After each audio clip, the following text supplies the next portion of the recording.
Welcome to The Third Chair, a show about real people, real stories, real life.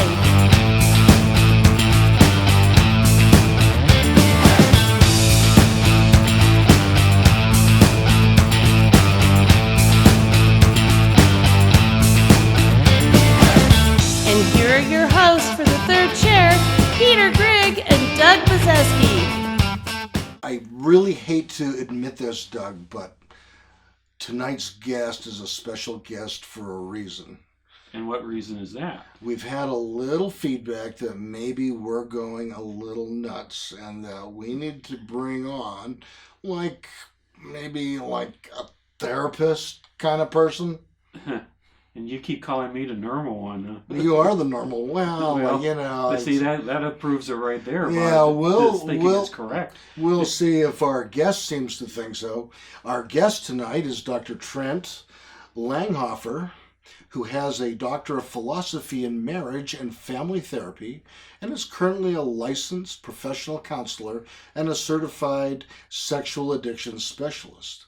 He currently works at the Community Counseling Center at Colorado Christian University and provides affordable outpatient mental health services to the greater Colorado Springs community. Please welcome, as we call him affectionately, Dr. T. Welcome back to The Third Chair with our guest, Dr. Trent Langhofer. That's it. Nice. German. That's right, man. German Great. is Wiener Schnitzel and sauerkraut. That's it, Peter. With mustard. That's right. All right. Yeah, That's right. Mustard. That's exactly right, gentlemen. You got it. Well, welcome. Thanks, guys. Thanks for having me. Really glad to be here. I understand you know some of the people on Duck Dynasty. We used to watch that all the time. What was that like? Yeah, Doug. So I ended up moving to Northeast Louisiana about 10 years ago and started attending a wonderful church, Whites Ferry Road Church. And when I got there, the story is, and this is kind of an interesting segue into how I got to know these guys and what these guys are like. My family and I are from the Midwest. We had never really spent any time in the Deep South. What part of the... Wichita, Kansas is where okay. I'm originally from. Yeah. Great barbecue. Yeah, good barbecue and a lot of wind and a lot of airplanes and not a whole lot else. Yeah, that's right. I was in the plains just further north in Grand Forks, North Dakota. Yeah, so just not a lot. Odd tornado?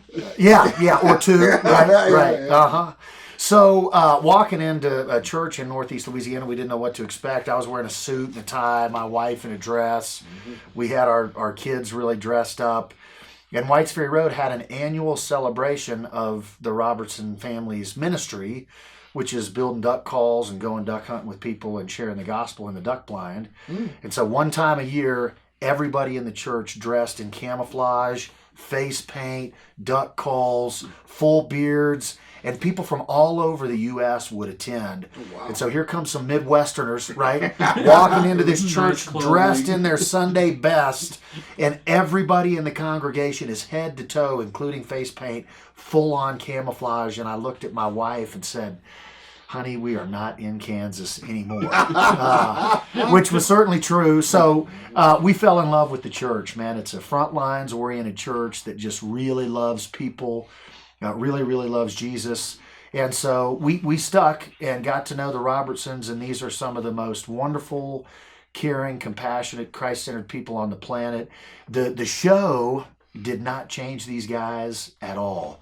They're living in the same homes that they were living in, driving the same trucks and doing the same kind of stuff, having people over to their house and cooking burgers and talking about Jesus. So just to see something as significant as a nationally recognized television show happen to a family like this just helped me kind of have continued faith in the American system, so to speak. So yeah, these guys are wonderful, and it was wild. I'd be preaching a sermon, and there's an A&E film crew in the church doing some shoot for the show. So the guys are just wonderful. They're still some of my closest friends today, and just wild. I was actually on an episode of Duck Dynasty, and don't normally get nervous speaking or doing things with media, and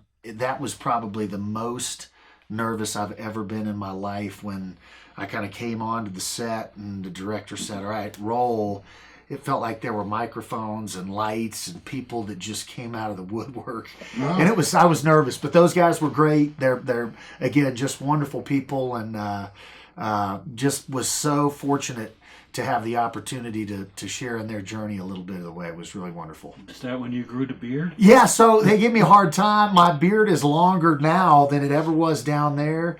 But those guys' beards always made mine look really, really bad. This is my best version of a beard. And yeah, they always call me Yasser Arafat, just giving me a hard time because I can't really grow a beard to that level. So yeah, decided to grow one when we got here, and the rest is history, I guess, as they say.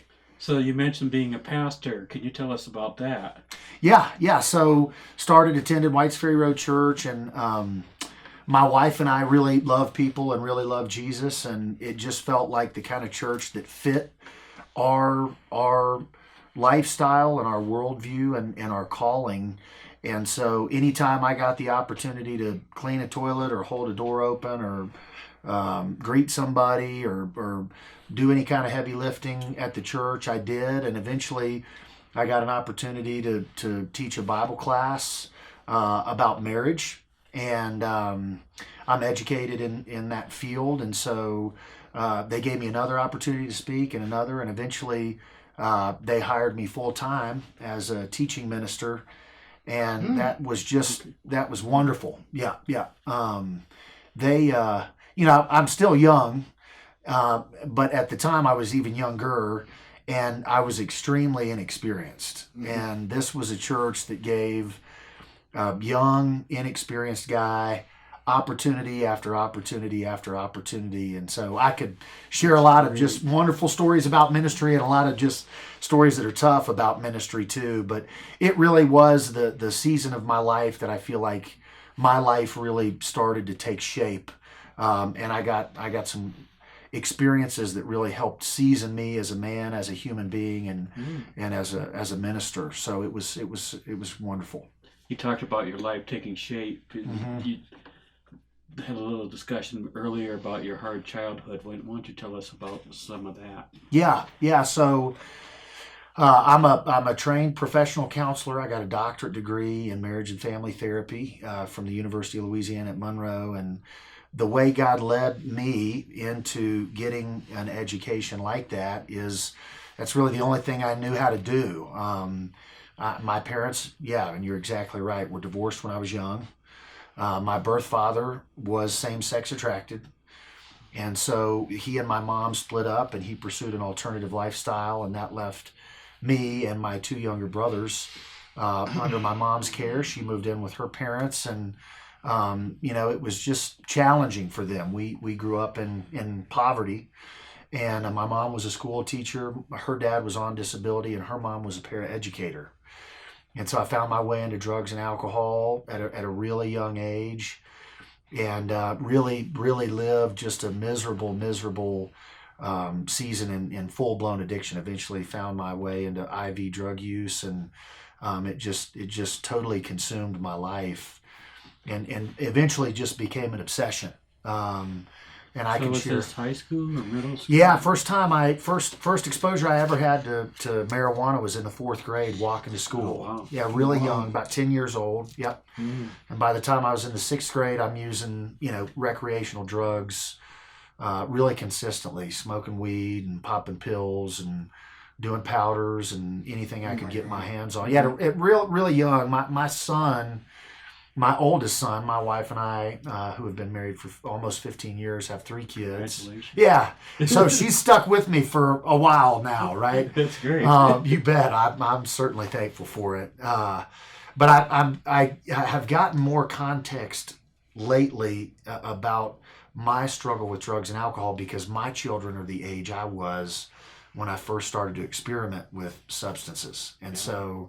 but I first used really hardcore drugs as a freshman in high school, dropped out of high school as a junior, and from that moment forward was in treatment 8 different times and eventually ended up homeless in New Orleans, Louisiana. Probably not the best city to be homeless in. Yeah. Not for a Midwestern kid who'd never really been that far out of his Midwestern culture. Yeah, that's for sure. You know, when I hear stories like this, I always marvel at probably there were so many times where you could have died or was beaten or killed or just a number of bad things and overdosed and I know a lot of bad things too, but do you ever look back and think like, wow, God was even kind of with me then in some ways? Yeah, there's no question, and there's just so many stories, but from sharing needles to committing crimes to driving so intoxicated I have no recollection of the ride, which is terrifying to talk about now because I put myself and so many others in danger. But I could just point to time and time again where I would have these moments of clarity, and I in a way I would come to my senses and I would think, how did I just live through that, and why am I not getting out of this now while I've still got 5 fingers and 5 toes on each hand and each foot, and some capacity to still think and live like an average human being. So I think most addicts can sense the presence of God in their situation, as hard as it is for us to admit sometimes, and as discouraging as it feels in that moment to know there's maybe help available, but just to not be ready to surrender to that help it was tough. And when we get back from our break, we'll talk to you about how you're helping people these days. Yeah. What you do for a living. Would love to, Doug. Thanks, man. Sounds great. We'll get back to our guest in just a moment. But do you have a story to tell? Would you, yes you, like to be a guest on the third chair? Send us an email and tell us about yourself and your story. And please follow us on social media. Now back to the episode. So as we promised, Trent, we're gonna do what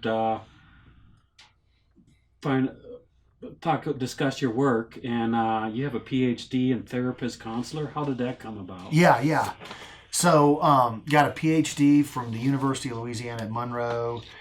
Finished that in 2013, and kind of like we were talking about, earlier, I had a severe drug problem and eventually surrendered my life to Jesus Christ. And I had been in counseling since I was about 10 or 12 years old, off and on. And when it came time to sort of decide, all right, I'm not going to be doing drugs full time, so what the heck am I going to do with my life? I didn't know how to frame houses or balance a checkbook or fix cars. I knew how to do counseling because I was a counseling client for so long. So I decided, since that's what I knew, that's what I would pursue, and just maybe try to help people the way some wonderful people tried to help me. And ended up getting an undergraduate degree in ministry and leadership. Got a master's degree from Harding University in Searcy, Arkansas. And in the course of getting that degree, my wife and I had 2 kids, and we were just thinking, man, how are we going to support this family financially? And so through just some prayer and tough conversations and soul searching, God really clearly led us to Northeast Louisiana. So we had less than $25 to our name, and we're trying to decide what direction I'm going to go in my career. And we were tossing some ideas around, and so my wife took the kids to a play date with some friends, and I'm just sitting at the house by myself. I'm about to finish my master's degree, got a newborn baby and an 18-month-old, and just feeling the weight of the world on my shoulders, and started to pray, and just felt God kind of whisper to my heart, you need to apply to ULM. And a long story short is, where I did my master's degree, they had a really good connection with ULM. And so I just thought, well, I'll apply and see what happens. And so I go through the whole application process, and then right at the very end, this prompt comes on screen that asked me to put in my credit card information to pay the application fee of $50, which we didn't even have. Oh my goodness. So I thought, man, in for a penny, in for a pound here. I feel like this is what God's leading me to do, so I'm going to try it. And right when I clicked send, I had some severe buyer's remorse set in and thought, man, what am I doing here? My wife and kids are at a play date. We got no money. We got no sense of direction, no clarity. And I just spent more than our last cent applying for a degree at a university that my wife said she would never want me to attend because she didn't want to be farther from home. She didn't want to go to Louisiana. And so I'm sitting out on our front porch and, man, I am just feeling beat up and just sad and overwhelmed.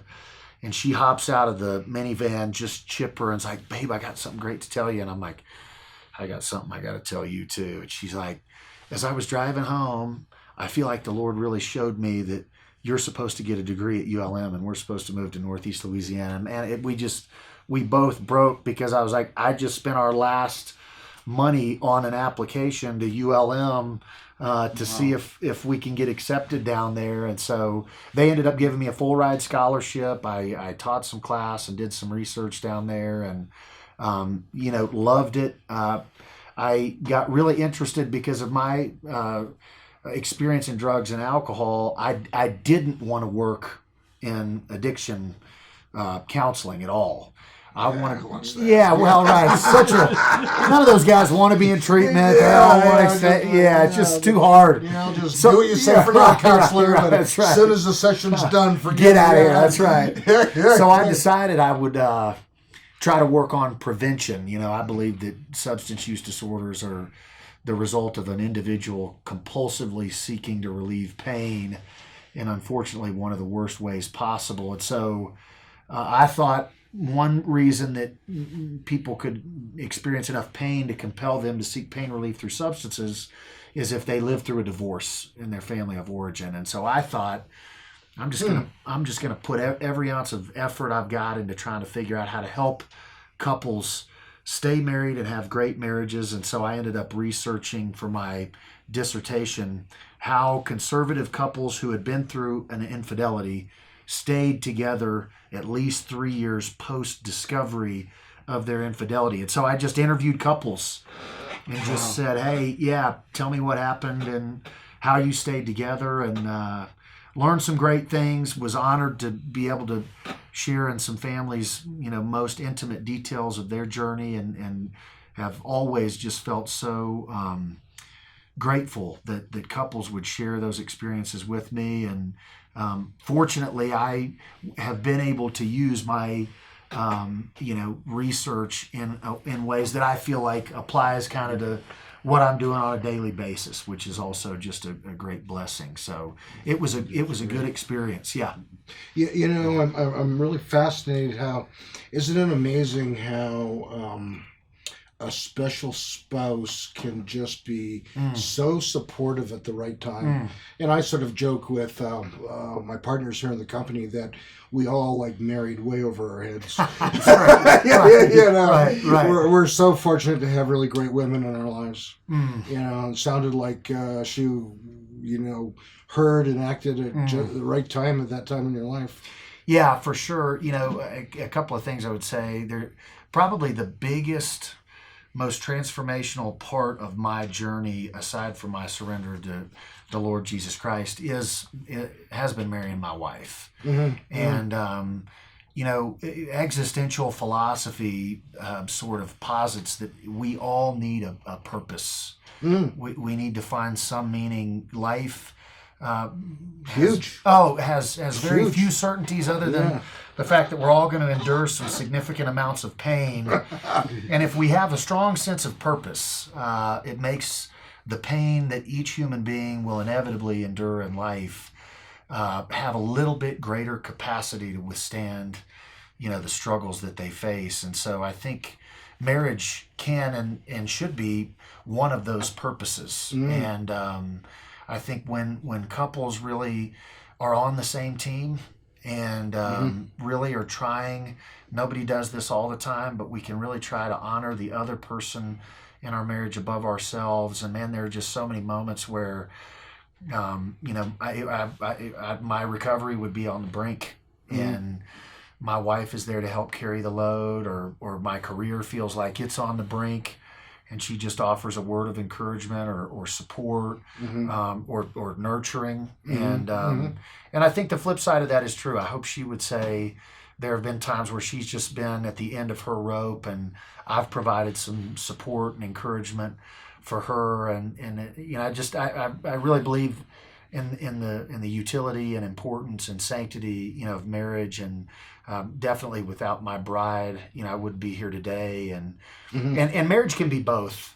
Sure. Marriage can be something that gives an individual's life just an overwhelming sense of meaning and purpose. And there are couples in my office all week long that would say the exact opposite. This marriage is the greatest source of pain and agony I've ever experienced. And so it's a unique phenomenon, and when it's working, it's never perfect, but it's just wonderful. It's profound. It's meaningful, and it's a source of a sense of purpose. And so for me, that's been huge. And for the clients that I've been able to serve who have had success and resolving their marital struggles, they've said the same thing, which is wonderful. So I would agree, Peter. I think that's important.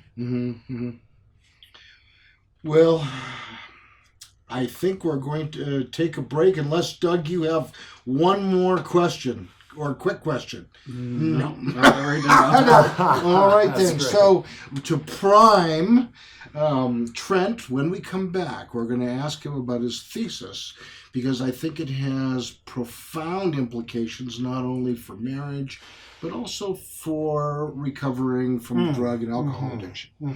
When we come right back. Great.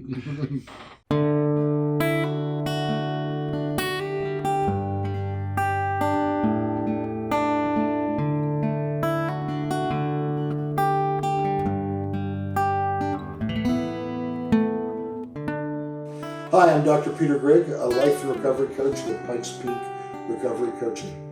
I've had the pleasure and privilege of helping people for over 25 years. I want to hear your story, support and encourage you while we partner together to help you reach your goals.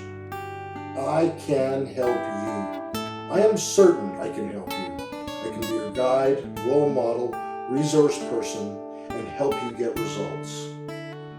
What's my coaching frameworks? I'm an eclectic coach drawing from a variety of disciplines and frameworks with evidence-based proven methods.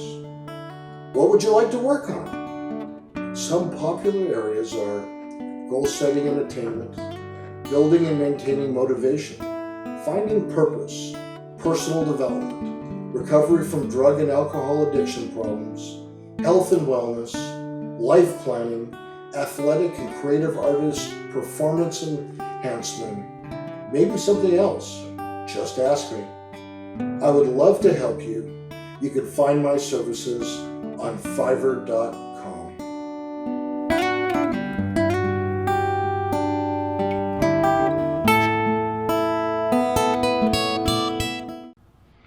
And welcome back. We're here with Dr. Trent Langhofer. Did I say that right? You were right there, close to it, Peter. Close enough. Yeah, on a good day, I bat 50%. That's great. That'd be Hall of Fame status, man. That's right. MLB Isn't hitter. that amazing? You think that batters 3 out of 10, man. 3 out You're of in the 10, Hall and of Fame. you're like That's Babe right. Ruth. That's Was he a 300 hitter? Oh, yeah. Yeah, man. You got a candy bar named after me. Had to be That's right. good. It's a fact. Except for court. Yeah. He lost the court case. He lost the court case. Well, would it be wrong to say he struck out on that? Yeah. Sure. struck out on That's that right. one. That's right. That's So, great. where we left off, we were asking Trent about his thesis that had to do with marriages recovering after infidelity, and I think I know a little bit about it, but I find this really fascinating. Could you give us a thumbnail about what you found? Yeah. So I used a methodology called interpretative phenomenological analysis, which is just a fancy way of saying I want to take a small number of subjects, and I want to try to approach them without any presupposition and try not to lead them in any direction. I just want to hear from the couples themselves how they did it. How did you stay together after you discovered that there was infidelity present in your relationship? But I had some things that I anticipated finding. I thought couples would go to these like really well-known marital therapists, or maybe they would all have like read a specific book, or have done some Bible studies that really felt meaningful. And some couples said yes to those types of things, and some didn't. But there were a few really common themes that each couple sort of indicated. Number one would be forgiveness. Just really working hard at forgiving one another. It certainly takes two to tango, and while one person may be the person that strayed, things weren't perfect prior to that. So each that's person. A big step with that. That's a huge step. Just saying you slice a loaf of bread, there's Yeah. always two sides. Yeah, for sure. Yeah, So yeah. part of the forgiveness process was to acknowledge that, and the couples in my study define forgiveness as a willingness to acknowledge pain and a choice that each person deliberately made not to bring up the incident again.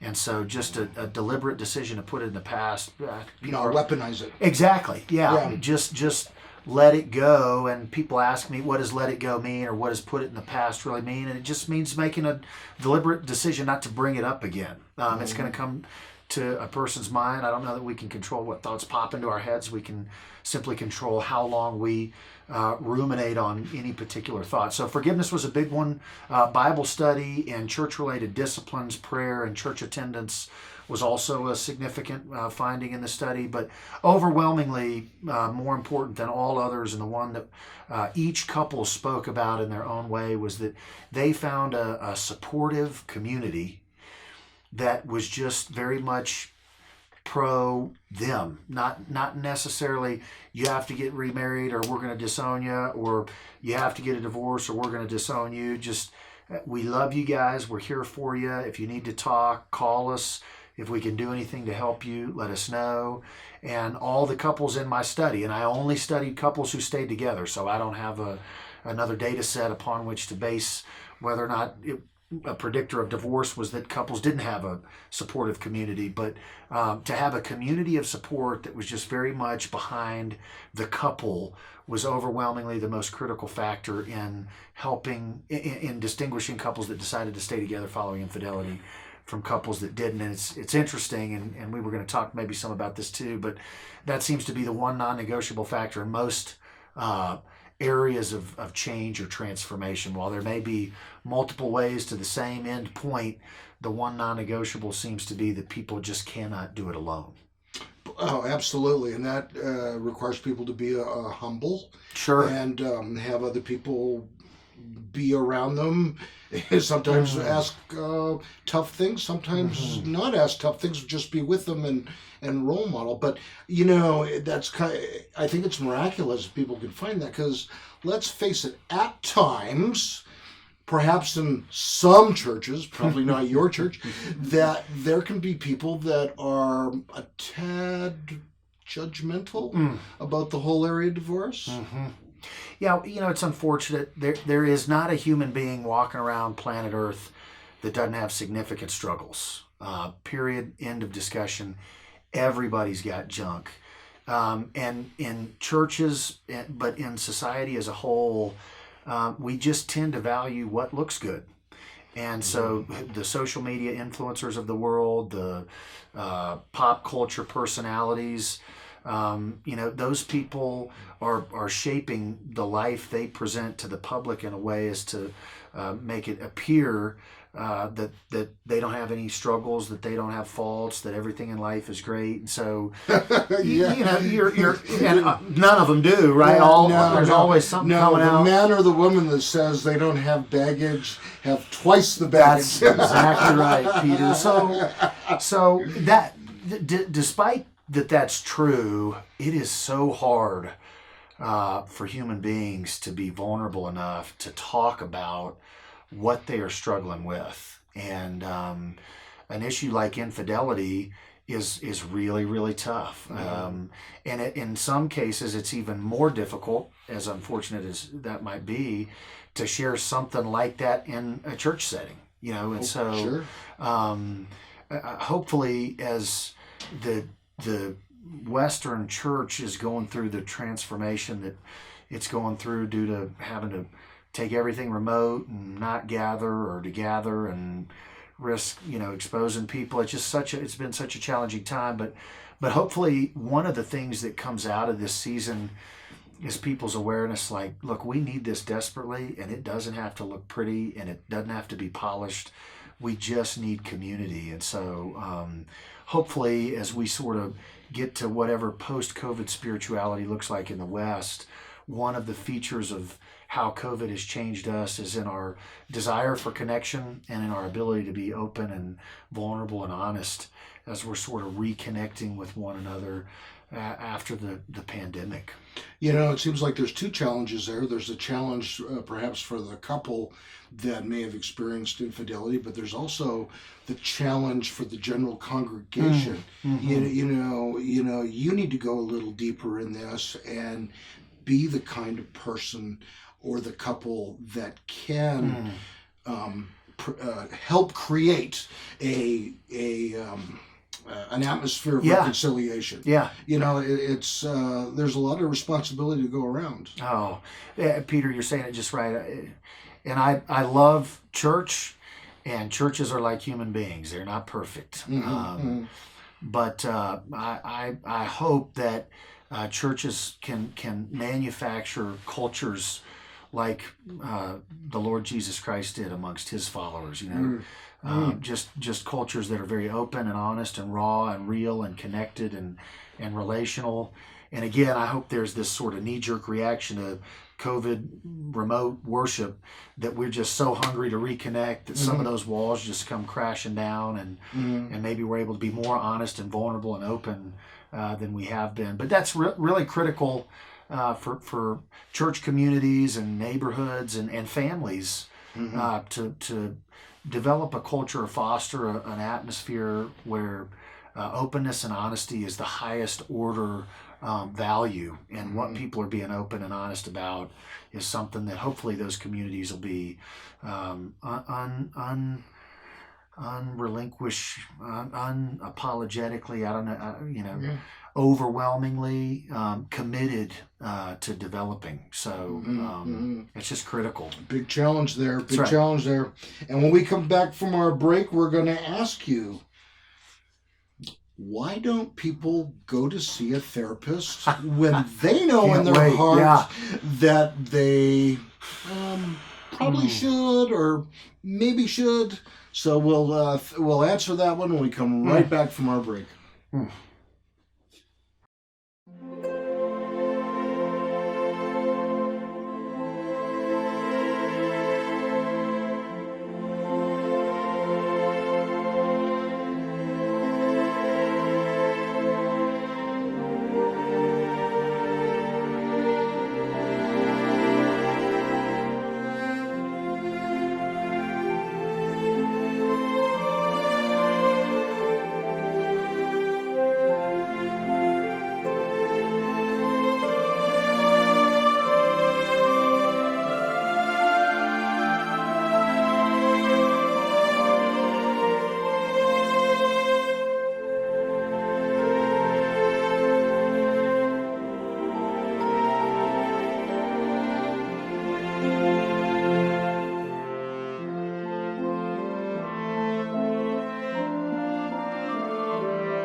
Well, welcome back. We're here with Dr. Trent Langhofer. You bet. I'm getting better. I'll have it right by the end of the there show. You go.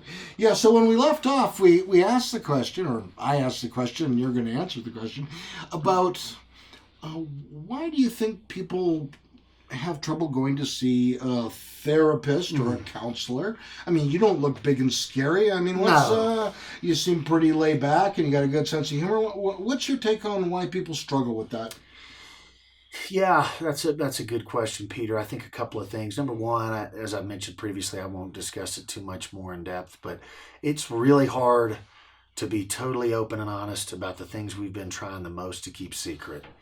And I think that's a big disadvantage to going to a counselor. Usually when people come to a counselor, it's because the pain of keeping the secret now exceeds the pain I imagine I'll feel when I disclose the secret. So when the scales of that pain threshold sort of tip in the opposite direction, often that's when people come to see a counselor. And so that usually is among some of the first questions I ask. Tell me what you've been keeping secret for a while, or share with me why right now is a time you felt like you wanted to come in and see me. And often clients will say something like, the pain of staying the same has now exceeded the pain I imagine I would feel if change occurred. So I think that's one. I think another issue probably is fears of maybe being misunderstood. My wife and I have been in marital counseling. And so even a PhD in marriage and family therapy needs to go see a counselor for marital concerns every now and then. And one of the things I was concerned about is that I would walk in there, the counselor would misunderstand how I was feeling and maybe would align with my bride. And I, who already in that season really felt just burnout and depressed and sad and isolated, would have potentially left a counselor's office feeling even more so. And so I think just an uncertainty with whether or not I'm going to be understood, or whether or not the person that's working with me is going to be able to really get in touch with what my needs are. And I think, maybe along with that, it's just really hard to start the process of doing something different. There is a twisted sense of security in familiar pain. And often the clients that I work with have tried to pick up the phone and call me a half a dozen times or more, and it's just a heavy phone to pick up sometimes. And so I think sharing a secret that people have been hiding or doing their best to hide for a long time is one of the things that makes it difficult. I think a fear of maybe being misunderstood or having a counselor that doesn't really get in touch with my needs. And then I think, it's sometimes hard for me to hear some honest truth from someone I trust about what I need to do different. And, it's a heavy phone to pick up. And even though the situation I'm in may be painful, there is some, twisted sense of security in that familiar pain. The devil you know is sometimes better than the one you don't. Yeah, I can see that. And that's a lie, if people are willing to invest in their own journey and story and growth, God shows up. There's no question. So it really does seem to me that the first step's the hardest to take. And once people get in the frame of mind or the headspace of doing the work and getting help and experiencing transformation, often that's possible. Do you ever find that people kind of enjoy staying angry at other people and not forgiving them? It seems like there's sometimes a kind of a twisted pleasure or enjoyment they get by reliving sort of being offended and angry rather than feeding off the anger. Feeding off the anger. Yeah. I would say two things to that, Peter. I think first, often human beings are using their anger as an offensive weapon, and they're under the impression that their anger or rage or unforgiveness is doing harm to the other person. And in some circumstances, that's true. Sure, if you but in go and all, attack right, verbally or whatever. Yeah, it does hurt other people, Yeah. but there's no question the person my rage and anger and unforgiveness hurts the most is me. Mm-hmm. Somebody said, and it's been resaid 1,000 times, so I can't give you the quote, but anger and unforgiveness is like drinking poison and expecting it to hurt the other person. Yeah. And I think the second thing is, maybe the easiest way for me to deal with the pain I've had to endure is to kind of develop this mentality of a martyr in a sense. And so maybe I'm not using my anger or rage or unforgiveness offensively, like we just described. Maybe it's more defensively, like I assume this, way of looking at myself and my situation as though I'm sort of the martyr or sacrificial lamb. And in some instances, maybe that makes my situation more endurable. Again, perhaps it makes my situation more palatable in certain instances, but overwhelmingly the person that's most hurt by that is going to be me long term. Would that sort of be like almost a pride thing where you sort of feel like, I'm the one hurt here, I'm angry, I'm sort of the more self-righteous, taking the high road, I'm higher than you, right? Because I didn't, even though I'm angry, I didn't cuss you out or put bad things on the internet or attack you. Yeah. I think so, Peter, and I think, again, the long-term result of that way of thinking and behaving is much more pain and agony. In the short term, perhaps it provides some temporary relief, but long term, there's no question I'm the one that suffers the most as a result of that mindset. Sure. Now, Doug is going to have some fun here. Wonderful. We're going to play a game. We're going to play a game. I know you like games. All right. He is going to name some topics about things that you as a therapist wished clients knew. Okay. All right. Just This should be good. Yeah. All right. But All right. look, I was looking at this today, and the quicker you learned them, the more money you could save. Because That's a fact. To see you I need to pay you keep my every light week. bill paid here, gentlemen. So don't don't ask me to reveal all my secrets. Yeah. Okay. Let's start. There's 6 of them. So the first one: practice what you have learned. Yeah, so there are 168 hours in a week, and I normally only have access to my clients for an hour or 2 or maybe 3 hours in a week. And if they don't translate what happened in the session to their life outside my office, there's just no way for the hour or 2 in my office to make a big impact on the other 165, 6, 7, or 8 hours in their week. And so if clients will take what they've learned and apply it, often they can experience significant transformation. And if they don't, they're going to keep supporting my family and I as long as they're willing to come back. Even if it's awkward, you probably got the shit practice. Sure, that's right. Because the first couple of times probably will be. That's awkward. right, very much so. Counseling can help people get better. Yeah, so there's an old saying that goes, it's only fish that don't know it's water in which they swim, right? And so often the way I do my life is invisible to me. It's instinctual, it's reflective, it's compulsive, because it's based on years of living and training in the context of meaningful relationships. So sometimes the best person to see my stuff is somebody other than me. Right. And I think that's one of the reasons counseling works, is it's a person on the banks of the water kind of looking in, watching the fish swim and sort of pointing out to fish what water is. A fish can't see it because they're in the water.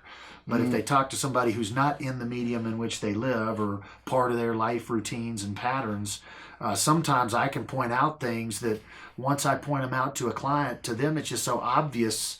They're surprised they didn't see it before we had that discussion. And I'm not saying anything that anybody else really probably couldn't see very easily upon really considering that person's life and lifestyle. Just because I'm not them, I can see it. And so having somebody else's perspective, a counselor's perspective, they don't have to be a great therapist or counselor. They don't have to be doctorate level trained. Just somebody on the outside looking in can provide some insight that can really be cathartic and transformational. I think it works. For me, it's like sometimes I started making a decision, and my wife says, "Wait a minute, step back." Right. Yeah. Right. And then she knows more than I do. It's like, Yeah. oh, okay. So I'll say what I just said to couples, and inevitably every now and then one will say, "See, I told you, I can see your stuff better than you can. If you just listen to me, everything in your That's life will be true. fine." That's So true. there really is some truth to that. Often Right. my wife can see my stuff better than I can. And Oh, guess what? Often I can see her stuff better than she can. And as long as we don't weaponize those issues, and we can find ways to bring them to light that are not critical or condemning, couples can use the perspective of their spouse to really grow and change and live better lives. And I think you take it to a whole new level when you actually seek it out and ask for it, not just Very wait well for said, it, Peter. to actually, honey, what do you see? What do you think? Yeah. I want to know Right. what's on your mind. Where are about my this. weak areas? Yeah. Where can I improve? Yeah. How have you seen my attitude or frame of mind lately? Yeah, that information solicited is so much easier to absorb than if it's unsolicited. But either way, if that information can be used, it's an advantage. I always find that when my wife has left little notes on things that I have to improve upon, I don't receive it quite as well. That's right. That's right. Sure. Before we go to the next one, Doug, we're going to take a quick break. We'll have We'll be four right more back. after All this, right. and All that's right. to look for. That's great. Forward to. We sure hope you're enjoying this episode of The Third Chair. Would you like to be a sponsor for the third chair? We would love to have you join us to keep the show going and also help your business. Send us an email about your product or company and let's talk. And follow us on social media. Now back to The Third Chair. Yes. And welcome back. We're here with Dr. Trent Langhofer. That's wonderful. Yeah, not Hoffer. It's not Hoffer. Hoffer. Hoffer. Yeah. Yeah, all right. Well, he'll get it right next week. That's right. And when we left off, Doug was asking him about what he wished his clients knew. Well, not my About- clients. yeah, Trent's clients. yeah. The therapist. I don't have What any therapists clients. wish clients knew ahead Yeah. of time. Yeah. And the number 3 is give others the benefit of a doubt. Oh, that's a good one. Yeah. Oh, yeah. Presumed innocence is sort of one of the overarching kind of legal principles upon which our society here in the United States of America is built. And relationally, presumed innocence is critical, and to kind of elaborate on that in life, and this is a principle taught in the scriptures. We're going to tend to see what we're seeking to find, and so. If I am playing a detective in a relationship of which I'm a part, and I'm trying to catch someone in the act of doing something wrong, I'm very likely to catch them in an act that I would judge as wrong. And the opposite is true. If I'm playing a detective and am instead seeking to catch somebody in the middle of doing something benevolent, likely I'm going to find that. And over time in marriage, when most couples start their relationship, we talk about this colloquially as being the honeymoon phase. But what we're really meaning is there's not hardly any negative experience in the history of our relationship and a lot of really positive experience. And that's the honeymoon phase. And it leads to a phenomenon in the literature in my field called positive sentiment override, which is where you can do no wrong, right? Again, that's all of that we would describe as the honeymoon phase. And guess what? No person on planet Earth is the second incarnation of Jesus. We're all flawed. And the longer a relationship lasts, the more we accumulate negative experiences over time. And so eventually positive sentiment override ceases to exist, and the coin kind of flips if we're not careful, and we can exist in a situation in the literature called negative sentiment override, where I one of the features of this scenario, not to just bog us all down, but is called negative attribution error. And so the reality is we normally don't really know what people mean by what they say and do. We're attributing meaning to what they say and what they do based on the overall sentiment we feel towards a person, right? So in the honeymoon phase, when there's mostly positive sentiment, you say something that seems maybe a little rude or snarky, and I assume you're joking, right? I attribute meaning to that comment or behavior to your advantage, positive attribution of meaning. And in negative sentiment override, when you say something a little snarky or rude, I attribute meaning to that to your disadvantage. And I say, well, you're just this rude guy, Doug, and you just got a terrible sense of humor and bad people shit. And none of those things may be true. It just may be a function of the experiences we've had over the course of our relationship. And so when positive sentiment override is present in a relationship, we call that giving somebody the benefit of the doubt, presumed innocence.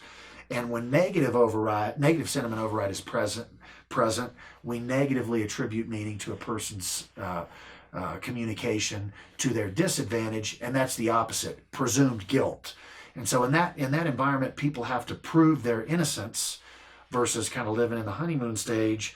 People have to prove their guilt. And again, so often the feature that best predicts which scenario any relationship will be in is the frames of mind people have as they approach that relationship.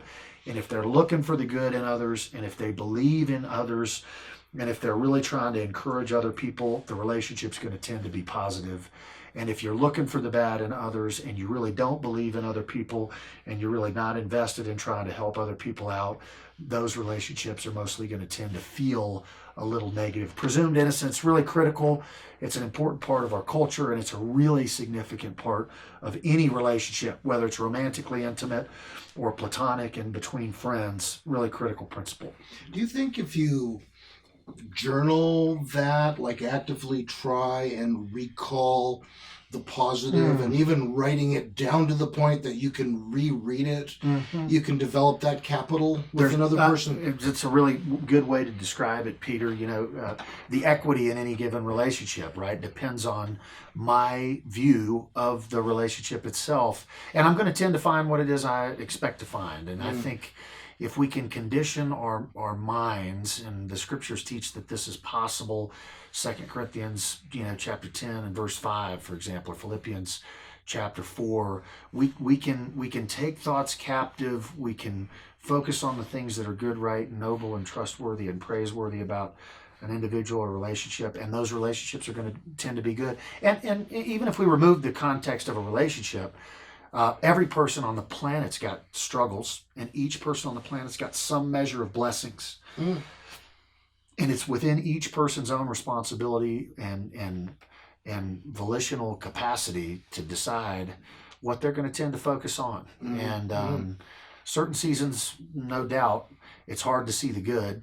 And in some seasons, it's easy to see the good, and the opposite is true. But in any given season, we get to decide that. So that's something we can control. No question. Yeah. Viktor Frankl in Man's Search for Meaning says the last of the human freedoms is this: to choose one's attitude in any given set of circumstances, to choose one's own way.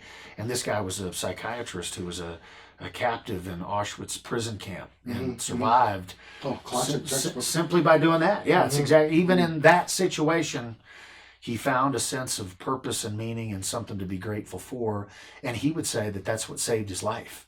The difference between people that survived that situation and people that didn't were people that had the capacity to find something to be grateful or find some sense of purpose in that scenario. Yeah. Number 4. All right. Avoidance of issues is often your worst enemy. Oh, man. The truth will set you free. Yeah, right. That's John 8:32. Yeah, so again, and some of that we've kind of covered in a sense, but there is no perfect person walking around planet Earth. Everybody's got stuff, Dr. T included. And it's so hard to disclose the things I've been running from, but it's only in disclosure that true freedom occurs. And when Jesus is talking there, I think there's two layers to his statement. I think first John 14:6, he says, I'm the way, the truth, and the life. No one comes to the Father but by me. To know Jesus, to know him as the truth, that is freeing. That's what set me free from substance use and has set every human being free from anything they've been imprisoned by who's ever sought after him. But I think there's a second piece to that, and that is the truth. Your struggles, being candid, being honest, being vulnerable is freeing. As hard as it is to do, it's the only true pathway to real freedom. Mm. And the next one I like a lot. The therapist is not your paid friend. Yeah, that's right. Yeah, Doug, that's just interesting. The wrong approach or frame of mind to bring into a counseling environment is to develop a new friend. The nature of that relationship demands that it's exclusive, that it's professional, and that it's governed by ethics. And when that's happening, clinical psychotherapy can be extremely useful and healing and growth promoting, but that's the reason those ethical codes are in place. And so often people seek out counseling. I shouldn't say often. People seek out counseling from time to time because they are lonely, and that's understandable. And certainly counseling can help a person deal with some loneliness, but the goal of counseling is personal transformation or transformation in some capacity. And for that to happen, it can't be a paid friend. It's got to be a professional arrangement. And the last one, use session time wisely. Do not give me critical facts as the session ends. Oh, man, yeah. Oh, by the way. Yeah. As you're walking out the door. Oh, I've got 4 wives. Yeah. Oh, man. And that does happen. And again, I think, I have a lot of sympathy, for people's struggles and the situations that they're in. And I think sometimes it takes 40 or 45 minutes to muster up enough oomph to really share what I came in to share. And so I have a lot of respect for when people really genuinely disclose what's going on with them. To me, that's holy, sacred ground when that happens. If I could just set some rules up where that always happened at least 20 minutes into the session so that I had some time to deal with that content, it'd be a huge advantage to me clinically. And I just think that's what it is. I think people come in and they're terrified, and it takes them a while to feel me out or feel their counselor out or begin to trust the process. And what drove them there was the pain of staying the same that now outweighs the pain of change. And so they're tentative, they're sitting in their seat, they want to disclose, they want to share. It's just every fiber of their being's working against them until they hit that threshold of comfort or certainty or whatever it is. And then they share. I love and appreciate that. I just wish they allowed me, in instances where that's happened in my practice, a little more time to help them with that particular issue. Because you could probably give them something, at least something to work on. Right. I feel obligated to attend to that a little bit, but due to time, it sometimes feels like I don't have adequate time to deal with that. So, it kind of creates this bottleneck right there at the end of session. So, yeah, I have lots of patience and lots of deference to what clients are dealing with. And so sometimes that does happen because it takes some time to establish some comfort and trust. But yeah, if I could wave a magic wand and that never happened again, I'd wave it. Well, I hope you're enjoying this episode with Dr. T. I thought we'd take this opportunity to name drop and show a few pictures of the high-powered friends that our Dr. T hangs around with. Please enjoy these photos.